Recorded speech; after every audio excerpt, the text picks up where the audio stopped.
Et notre invité ce soir donc est le député de la première circonscription, Gabriel Serville. Bonsoir. Bonsoir.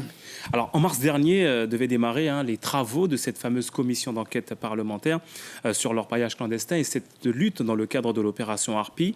La crise sanitaire est passée par là et finalement, Gabriel Serville, cette enquête va démarrer en janvier prochain. Quels seront les travaux menés précisément ? Alors, j'ai envie de dire, avant de parler de la commission d'enquête, que malgré les efforts qui ont été accomplis sur le terrain, la situation, comme vient de le montrer le reportage, demeure catastrophique.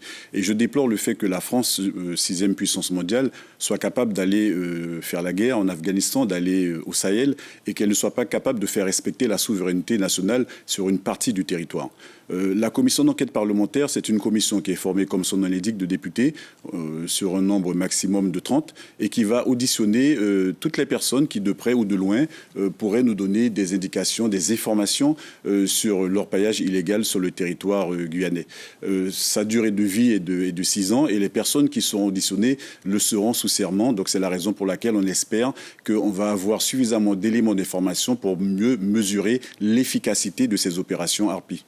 Alors vous serez sur le terrain à l'issue de cette enquête, il y aura des conclusions puis des préconisations. Gabriel Serville, avez-vous déjà des exemples précis de préconisations pour mieux lutter contre l'orpaillage clandestin ici ? Alors, nous avons souvent dit que le cadre pénal méritait d'être renforcé.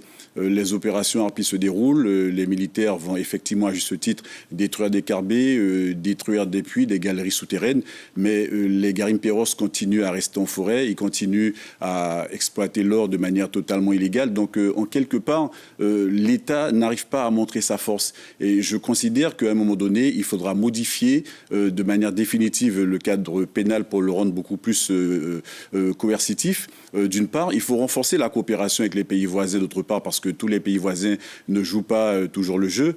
Et puis, je considère qu'il y a nécessité d'avoir une armée en Guyane qui soit spécifiquement dédiée à la lutte contre ce fléau. Alors, vous souhaitez être le rapporteur de cette commission. Vous faites partie donc de l'opposition. Est-ce que ça sera possible pour vous dans un premier temps et que faire justement pour que les choses avancent rapidement? Parce que vous parlez de 6 mois maximum.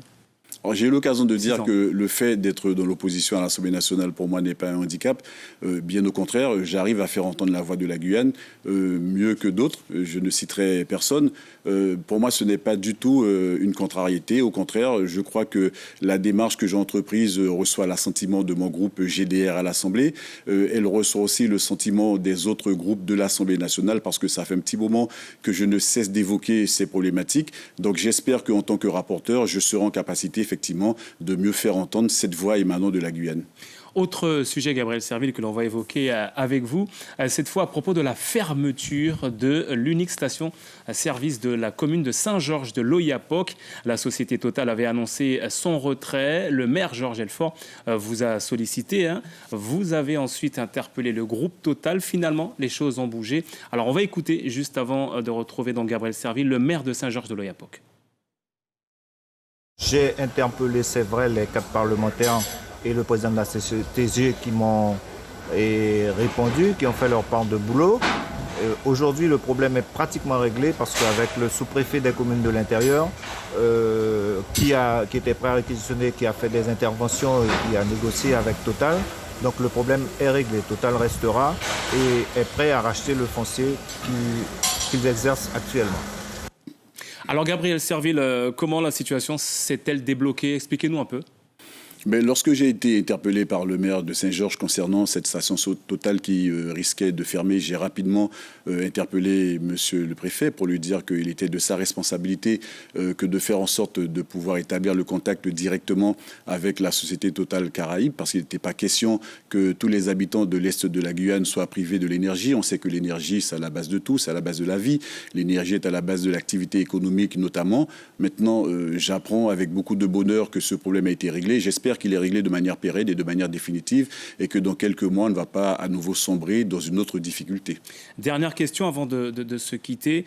La Guyane vit actuellement une crise sociale. Beaucoup de personnes se retrouvent en difficulté. Une crise des migrants également avec de nombreuses tentes notamment installées sur cette pointe Buzaré à Cayenne. Que faire selon vous, Gabriel Serville ? Alors, on peut évoquer les tentes à Buzaré, mais on peut parler du squat Les Bambous, des Manguiers, de Baduel, de Sablance. C'est toute la Guyane qui est gangrénée par ce phénomène.